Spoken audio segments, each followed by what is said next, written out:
The wild, temperate seas around Ireland are home to an abundance of ocean wildlife.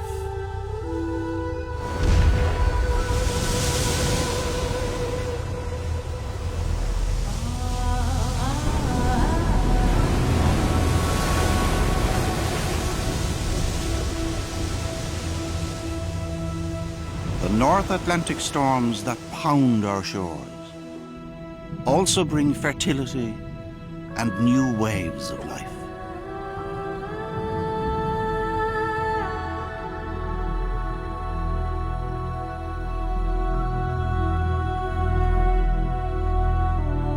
From the microscopic to the mammoths, many of whom have existed here for millions of years.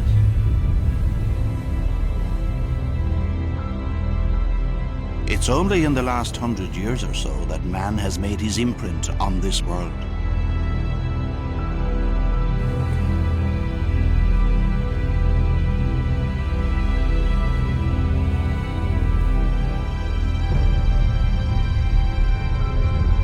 But what has this impact been? And how have we responded to these ancient, magnificent animals?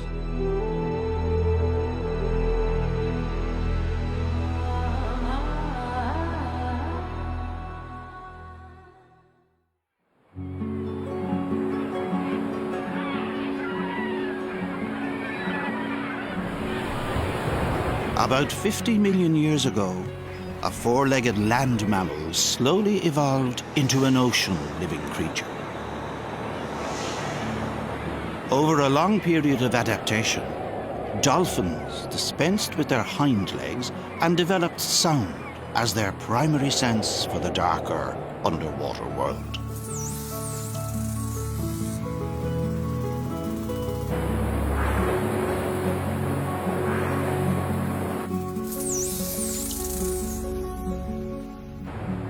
With whales, dolphins belong to a family known as cetaceans, and Irish waters are home to thousands of common and bottlenose dolphins.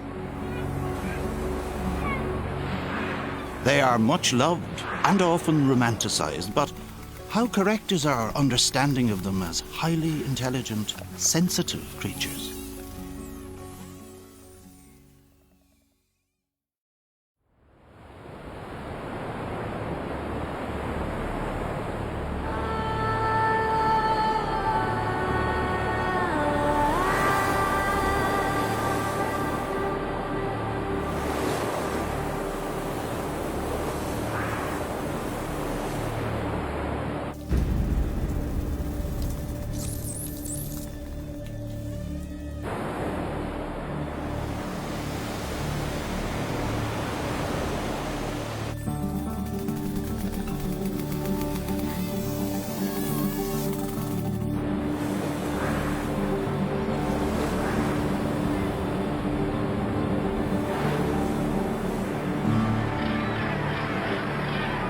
The coast of West Cork in late autumn pulses with wildlife activity.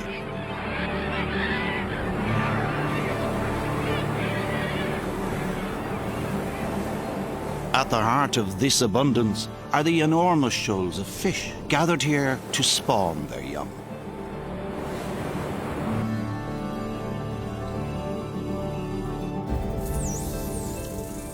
Common dolphins have come together in huge pods, working collectively to corral the fish into tight groups, making them much easier to catch. The hunting skills of the dolphin are a boon to many other animals. Gannets and seagulls have learned how to avail of the rich incidental bounty.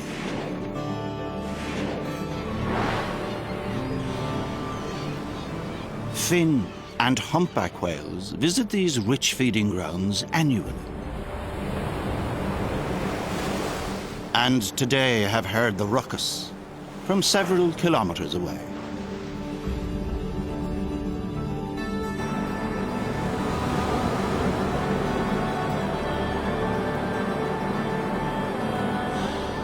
With their enormous bulk and huge appetites, humpbacks plough through all other animals to claim the lion's share of fish.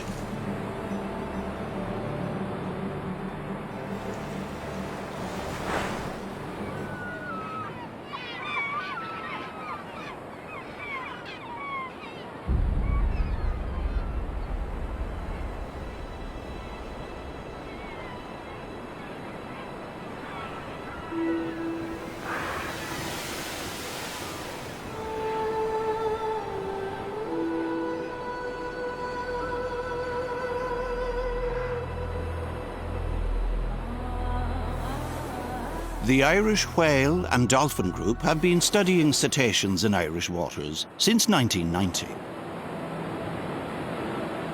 Shortly after their foundation, the Government of Ireland declared all Irish waters a whale and dolphin sanctuary, the first of its kind in Europe.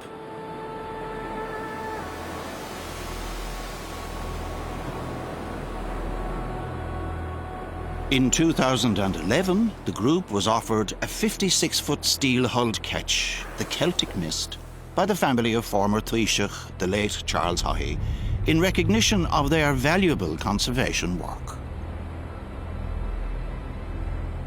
Celtic Mist is now the Whale and Dolphin Group's dedicated research vessel.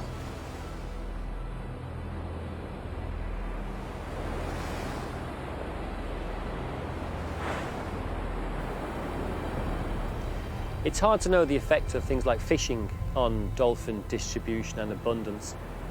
We don't know if certain species are important at different times of year, if the mackerel stocks are low or the herring stocks. If the herring stocks collapse, what's the effect on dolphins? Can they switch to a different species of fish?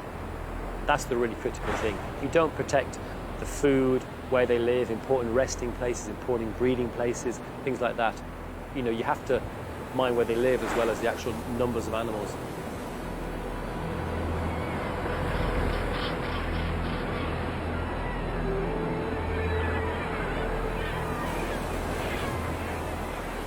We're only 3 or 4 miles offshore in the Celtic Sea. Loads of dolphins around here. What they're feeding on is herring, which are very abundant at this time of year. This is a really important fishing stock, the Celtic Sea herring. Just taking a biopsy sample from a common dolphin. That white is the blubber. We extract the lipid, which is the fat in the blubber, and the fat is a reflection of the animal's diet. So if it's been feeding on sprat or herring, the fat in the sprat and herring will be accumulated into the blubber of the dolphin. If it's been feeding on cod or other species, there will be a mark in the blubber of the species it's been feeding on. We're trying to establish how important things like sprat and herring. Then we can take that information into the management of the fisheries in the Celtic Sea, because there's a fantastic stock of fish here. It's very well managed in terms of fisheries. The stock is increasing. There's been some hard decisions made by the fishing industry and the fish producers and the scientists in managing this stock, and it's very healthy. So that's the ultimate objective, is that you manage the herring stock, not just for humans, but for all the animals that feed on the herring stock.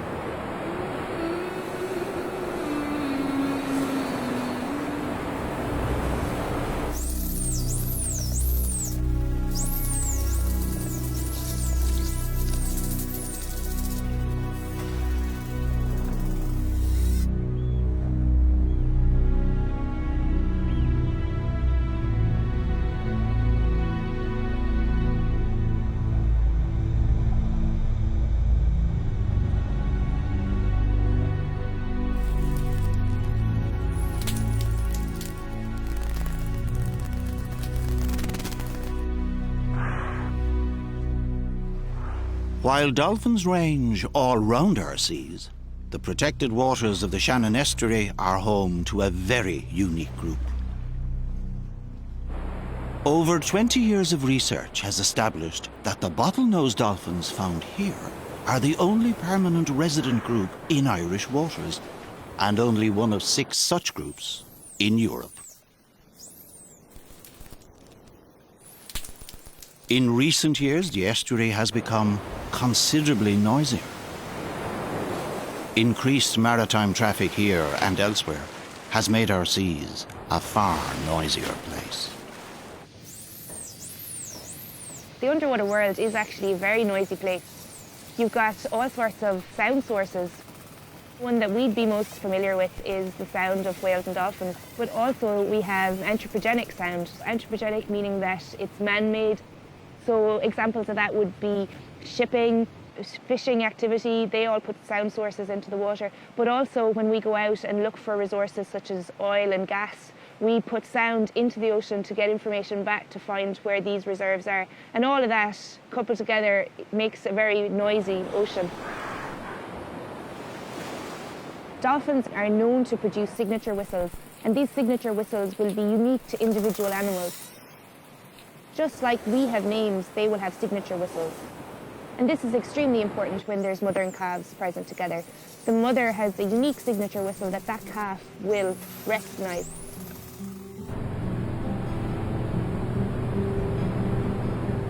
Sound in the marine environment is now recognized as a pollutant. We have requirements from the EU to try and quantify the amount of sound that's in our oceans. When sound sources are in an area, the animals can leave the area, and that's fine. But if that area is a very important feeding area, then that is going to have an effect on the animals because they're there for a reason. So what we need to do is identify critical areas that are extremely important to animals and try and then license activity at certain times when it's less critical. And that's the key to the conservation of whales and dolphins when it comes to different types of surveying.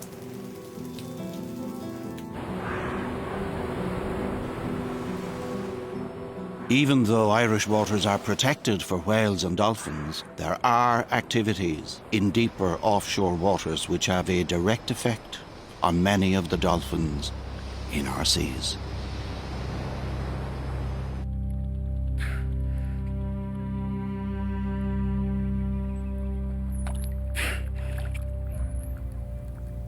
A stranding to us is an event, and that event could be a single animal or it could be many animals.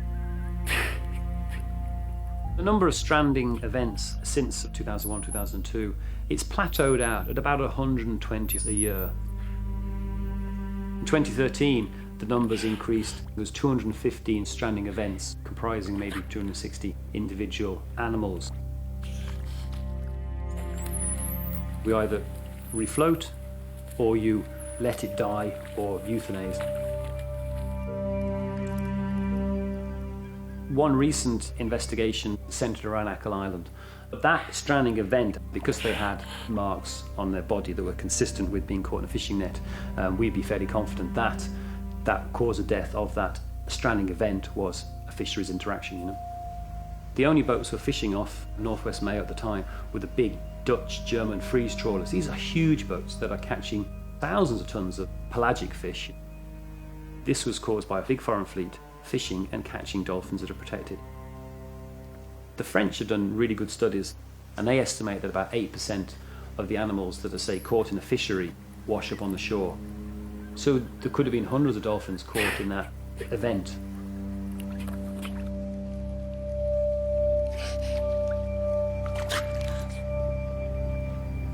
Most years we will have something unusual happen, and we'll go, the pattern of that stranding event suggests to me it's fisheries, or it's disease, or it's acoustic trauma through seismic surveys or naval exercises. The Irish Navy don't have this kind of kit, so they're foreign navies carrying exercises in Irish waters, impacting on our whales and dolphins. So we need to start increasingly thinking acoustics. They live in an acoustic world. The impacts acoustically can be far more severe than we appreciate, and we need to try and manage the acoustic impact we put into the ocean. That's the biggest new challenge we face in managing our oceans for whales and dolphins.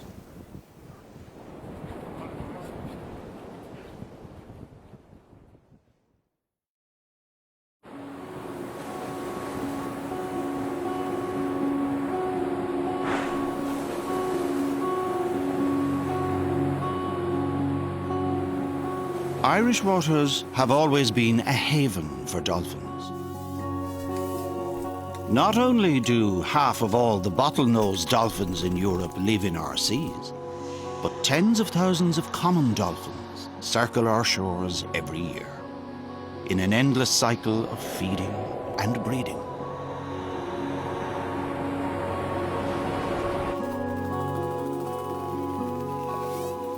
Dolphins live in large social and family groups, roaming the seas as they please.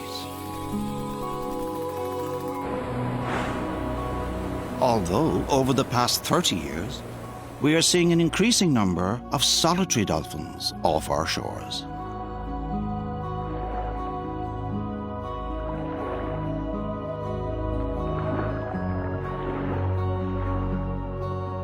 It's unclear why a dolphin would choose to break from the norm and live a solitary existence. Solitary dolphins, like all dolphins, display a natural social nature. They share a curiosity with us and would appear to seek out human company almost as much as we seek them out.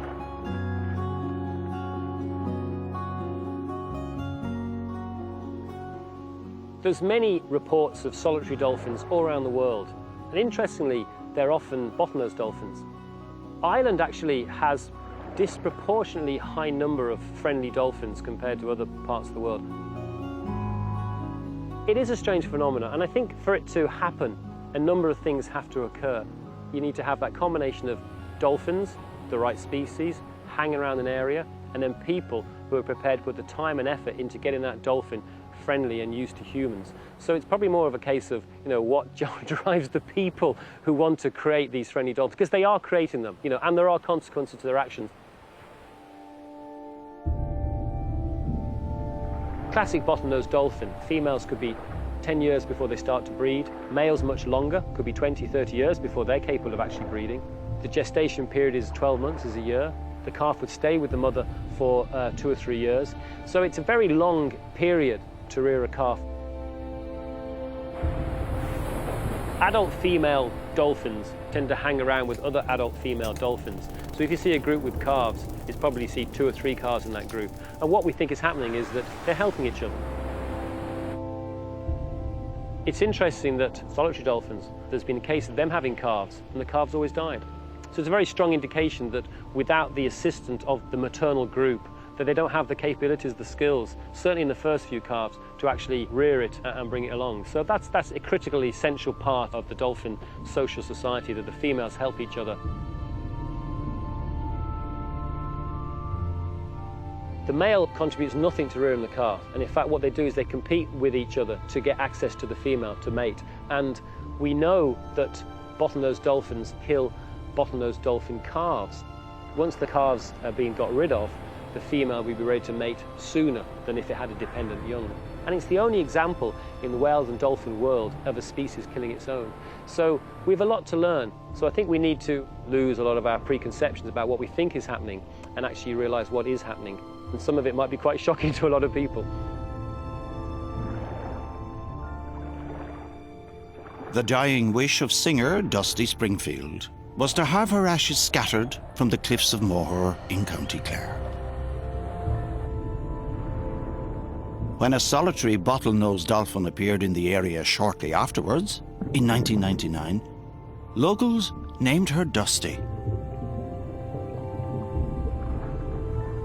It's possible to be connected with this animal and have some relationship between each other. She's like friend. I've been swimming with her for 9 years. The first time when I went into the water, I didn't chase her, I was so scared. I would say I had big respect. Every time when I'm going into the water, I don't know how she recognized me, but she knows. It might be the heartbeat or the style what I'm swimming, but she just knows it, So there is the relationship between us, the connection is there. Something about dolphins, everyone loves dolphins, and everyone would like to touch them and to see the smile on dolphins' face and all that stuff.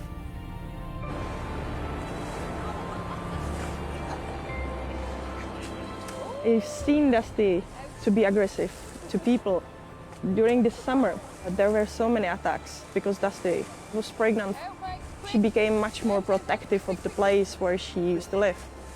That's why she was so aggressive and protective. I can see it myself now as well. If you're pregnant, you're really protective, you know, and you just don't want anyone too close to you. And I would say the same is with her. We've been watching Dusty over a decade. It's thousands of people, you know, she make a smile on their faces, you know, over 10 years.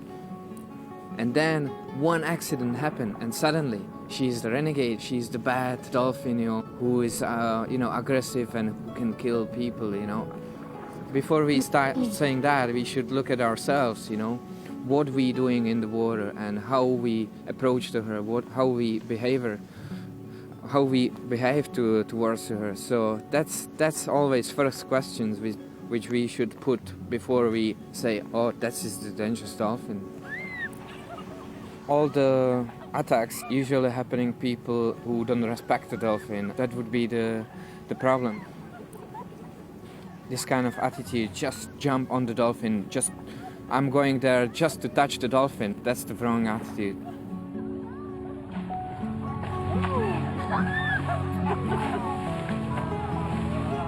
When she's trying to tell people that she doesn't like something, there is few signs actually. The first one is when she starts tail slapping.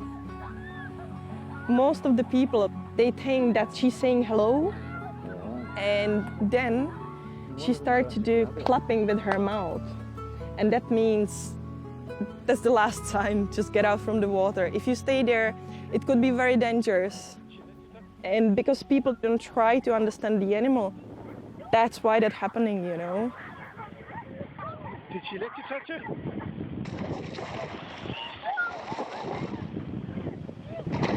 Friendly dolphins kill people. Friendly dolphins have broken ribs, broken arms. Dolphins are battering each other all the time. So if a dolphin gives another dolphin a bit of a flick of the tail or a headbutt, not a bother, they're used to it. You do that to a human, you can cause damage. And often when dolphins start becoming aggressive to humans, that's when action's taken. Sometimes they're shot, sometimes they're driven out. So you have to be careful. And I think people who swim with dolphins, and that's their choice, but they should be aware that there is consequences to their actions. If you look at the cases around the world, in 80% of the cases, the dolphin either gets killed or badly injured through hanging around with humans. We are a dangerous species to hang around, and sometimes they're accidents, but they're accidents caused by the fact that it's befriended humans and it's lost that natural barrier.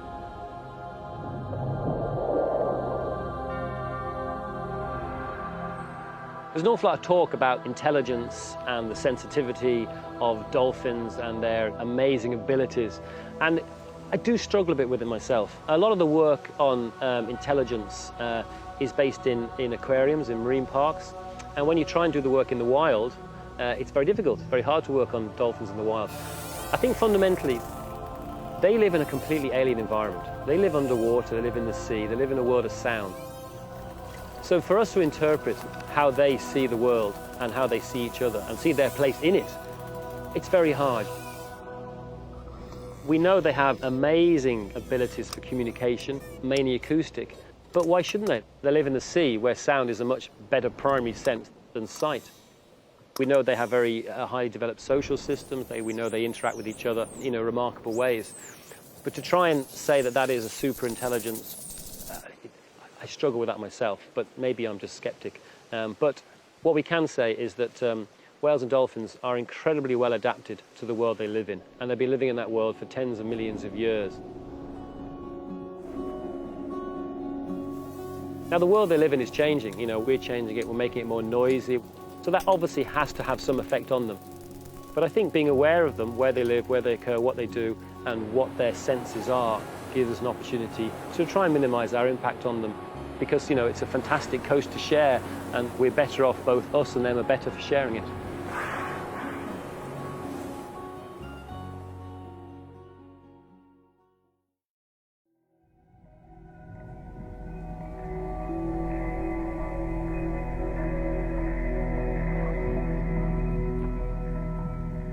Sharks are among the oldest creatures on the planet.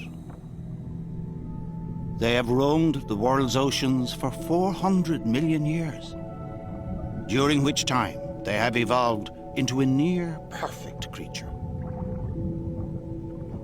An apex predator at the top of the food chain.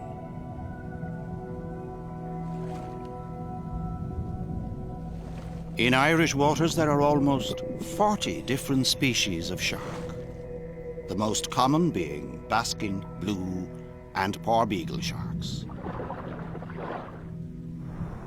Along with skates and rays, sharks belong to a family known as elasmobranchs. In the 9,000 years that man has been in Ireland, we have had little to do with these creatures. However, in the past 100 years or so, our relationship with sharks has been a difficult one.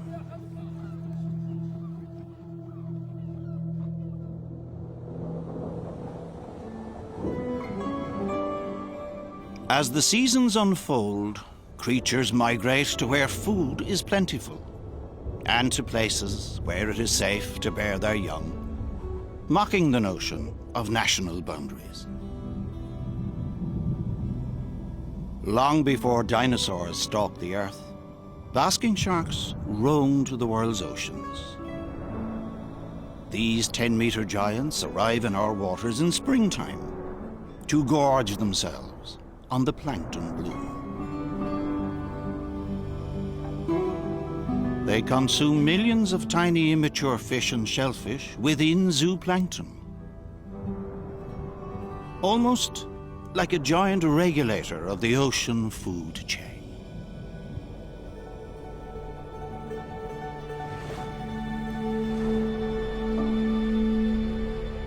Sharks belong to a family known as elasmobranchs, made up of sharks, skates, and rays. Boneless creatures with cartilage skeletons. This allows extraordinary flexibility and grace of movement. Unlike other fish, elasmobranchs lack swim bladders and maintain their buoyancy to their oil-filled livers.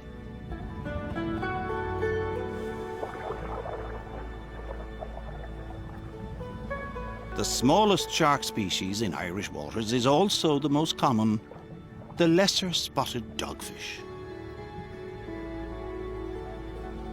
Their numbers have soared in recent decades due to the decimation of their predators, skate and cod. They feed mainly on small crustaceans and mollusks. While some elasmobranchs give birth to live young, others release egg cases. These are commonly known as a mermaid's purse. It's now early autumn, and within this purse, a tiny, lesser spotted dogfish is about ready to emerge into the open ocean. Its mother had carefully wrapped the case around some kelp before leaving the infant to nourish itself on the placenta within.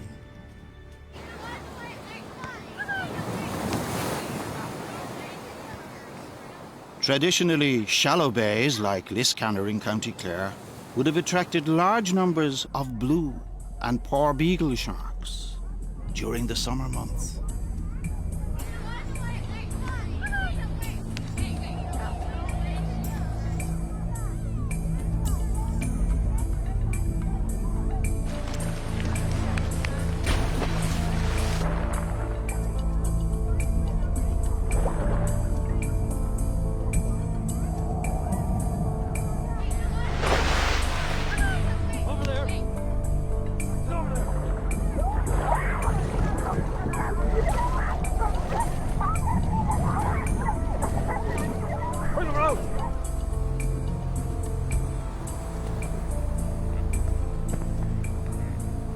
You caught a number, about 15 of these sharks. So yeah, about 14 or 15 off of this shore here. Now, is it not very unusual to catch shark off the shore in Ireland? Oh yes, it is.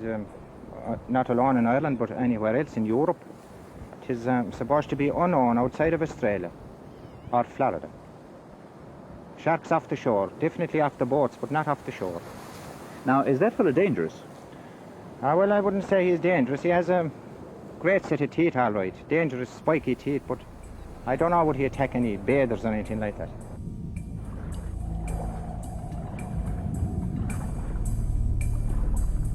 One of the largest predatory sharks we have in Irish waters is the porbeagle shark. It can grow up to about 3 meters. Basically, it's like a small version of the great white, and they're related to the great whites. They look almost identical. And there used to be large numbers of these in Irish waters, and really all over the northeast Atlantic, there used to be a lot of them. There was also huge fisheries for them, longline fisheries. That was mainly by Norwegian boats, and it didn't take long for them to kind of fish out all the porbeagles. And they moved from Norwegian waters as the numbers dwindled up there. They moved across into Faroese waters and kept fishing and caught all the porbeagles there. Then they moved down around the west coast of Ireland and caught all the porbeagles there. And then they moved over to Canadian waters and started fishing the porbeagle over there as well. There was a huge population collapse, essentially.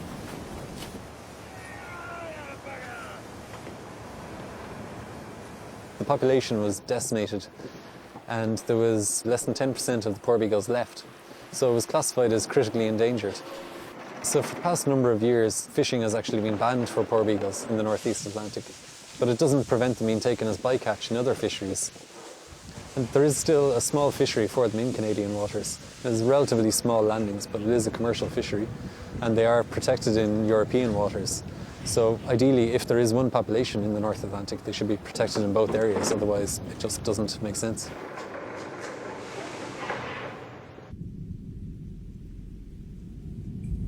Anglers traditionally fished for porbeagle sharks in the northwestern waters off Donegal. Overfishing, however, led to a huge decline in their numbers, and they've rarely been seen in these waters over the past 30 years. I've been fishing shark for well over 20 years now, mostly all up in this area, but also I fish all over the world for them. 15 years ago, there was absolutely no porbeagles in the area. In fact, there was a gap of about 20 years when nobody caught a porbeagle in around this area. There was nothing, but prior to that, certainly when you talk to the much older charter guys, they'll talk to you about fish that they're catching fairly easily, the porbeagles, and they're very good size. There's boys will tell you they could have got them off the shore nearly, but that's come back into the 50s and 60s. From about 12 years ago, they started coming back gradually, getting better and better. We just started getting small ones, and they're getting bigger and bigger. And last week, I had a couple at close to 200 pounds, so they're getting bigger every year, but they're very, very hard to get. In the last 7 outings, we haven't boated a fish, so we'll hopefully get one soon.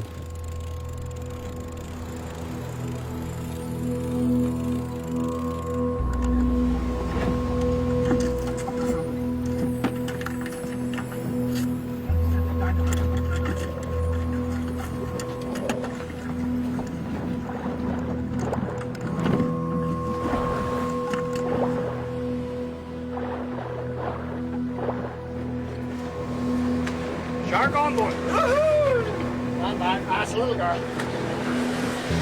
Well done. Nice girl.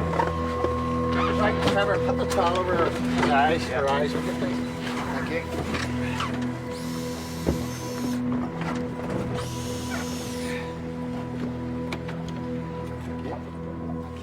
The purpose, of course, is to preserve these fish.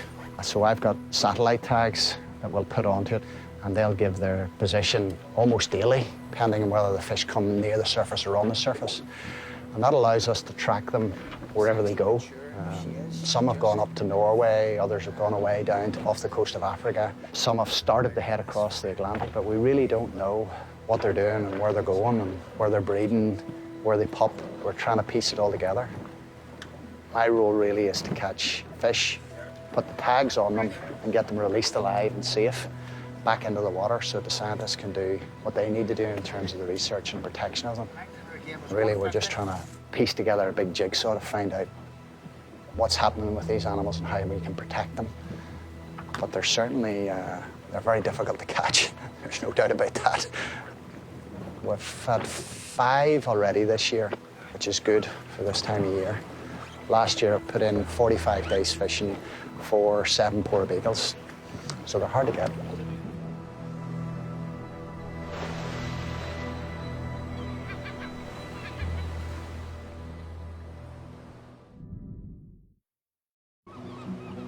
For centuries, Irish coastal communities hunted basking sharks for their fins and their large oily livers. It's said that a basking shark's liver could light a whole village for an entire winter. With the dawn of modern tourism in the late 1950s, sports angling was heralded as a new opportunity for coastal communities. The bounty of sharks in Irish waters seemed to be endless. Sharks were taken ashore to be measured, weighed, and photographed solely for the angler's pleasure.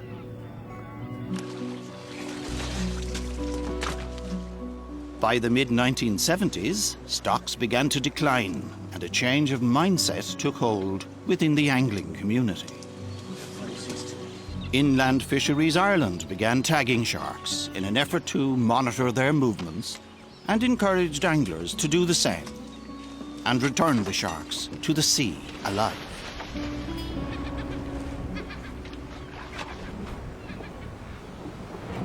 Czech wildlife photographer George Carbus has lived in County Clare for 10 years.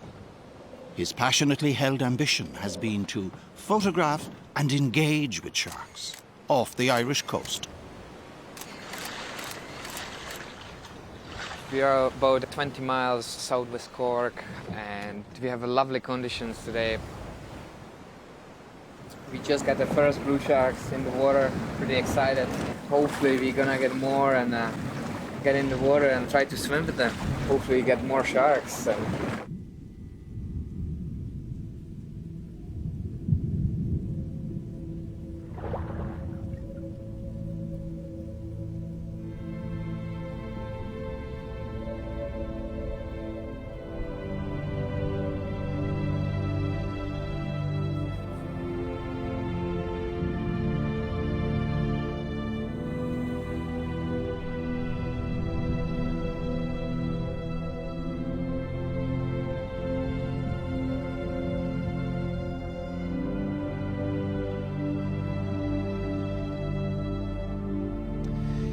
Sharks are not dangerous if you keep respect and if you give them space.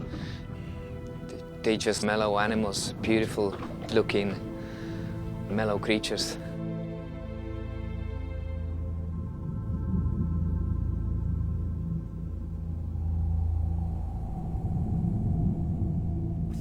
I used to be scared from sharks. Every animal on this planet, once you spend the time with them, you learn how to approach them, how to behave, you learn about their behavior, so you know their body language. That's the main thing which we should know about animals before we try to approach them.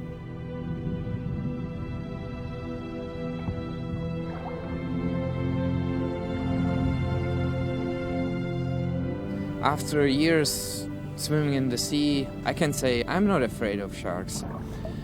That impression which we have from American movies, it gave us wrong picture of the sharks. They're actually afraid of us. They don't want to attack us.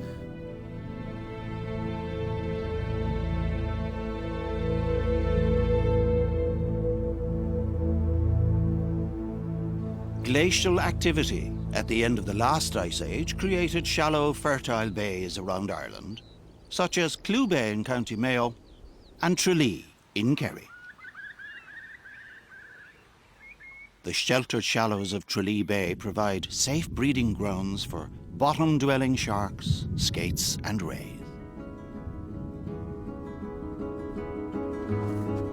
It's high summer in the shallows, and the tidal movement washes creatures and vegetation back and forth across the seabed.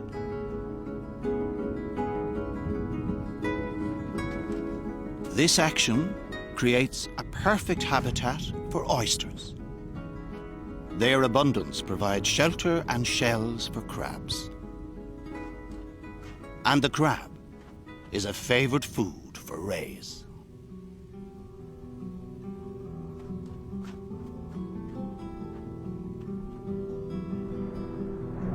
Stingray. They arrive into Tralee Bay in early summer to breed and feast on the abundant crabs. The stingray only ever uses the poisonous sting in its tail when feeling gravely threatened. The undulate ray is named after the wave-like motion of its wings. The wonderfully ornate patterns across the back are unique to each individual, much like our fingerprints are to us.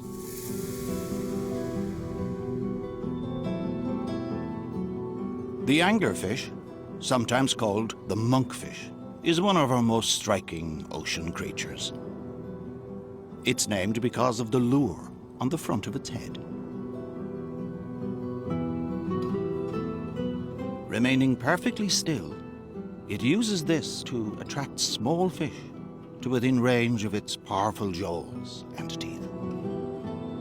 The name monkfish used to refer to another species, the angel shark. But when angel shark stocks were decimated by overfishing, restaurants began serving anglerfish as monkfish. Sadly, both of these magnificent creatures are now on the brink of extinction.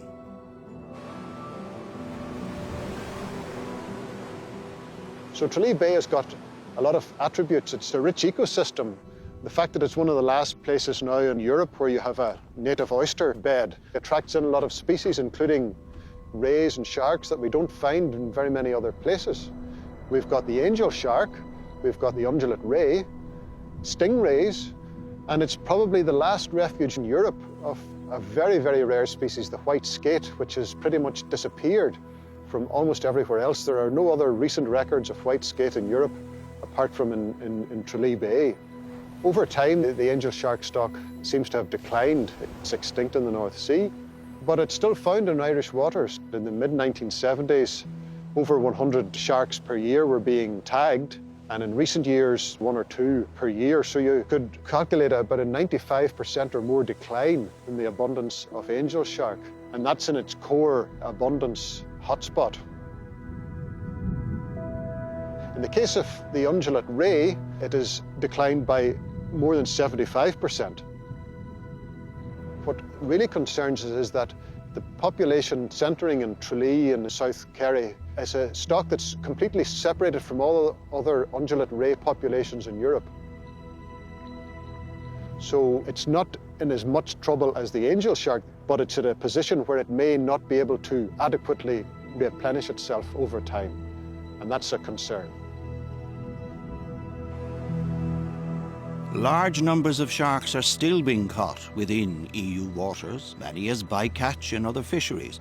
But globally, there's been a drastic decline in most of the 400 different species of shark found in our oceans.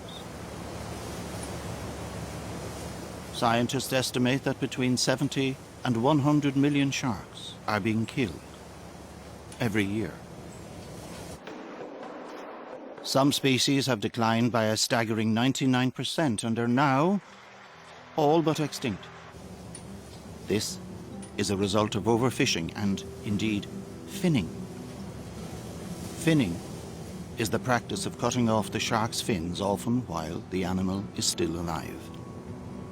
In many cases, the creature is dumped back in the sea, where it can take several days before it eventually suffocates. Unfortunately, shark fin is a very valuable product, and it's mainly for the Asian market, where it's turned into shark fin soup. In some Asian cultures, it's a very prestigious thing, and in years gone by, the royalty would have eaten shark fin soup, and it would have been served at banquets, and it's seen as very prestigious to serve it now at banquets and at weddings, and if you don't serve it, it's kind of frowned upon that you haven't provided a nice enough feast. There's absolutely no evidence that there's any health value or even any flavour or taste or anything good that you can get from shark fin. The soups that they make from actually have to be flavoured really heavily with chicken stock, just to give them any kind of a flavour. And it contributes nothing other than a kind of a slimy texture to the soup. In fact, it could actually be bad for you, and there's a number of studies that have found high levels of contaminants and chemicals in shark fin soup. The global story is that the shark catch in world fisheries has increased enormously in the last 30 years. So the effects that this would have on the marine ecosystem can only be imagined at. Sharks are apex predators of the ecosystem, and if you take them out of the ecosystem, you can expect consequences. There's this concept of the keystone species in an ecosystem. It's a bit like a bridge. If you remove the keystone, the whole structure collapses. And the concern is that if you remove a keystone species from the ecosystem, you could lead to ecosystem collapse, or the ecosystem ceases to function in the way it used to do and starts to do something else.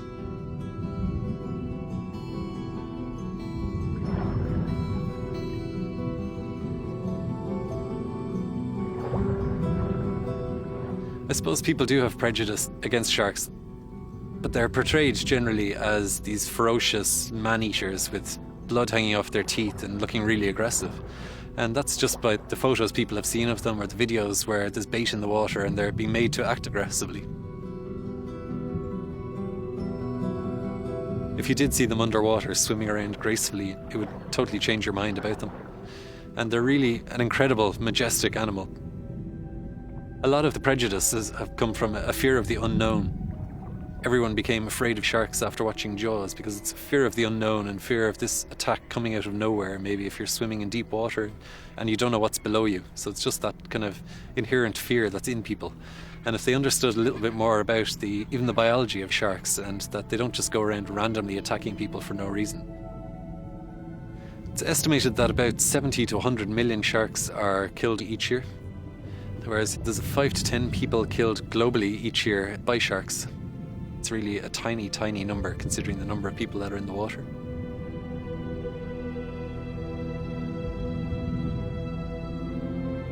Enlightenment has dramatically changed our understanding of the natural world in recent decades.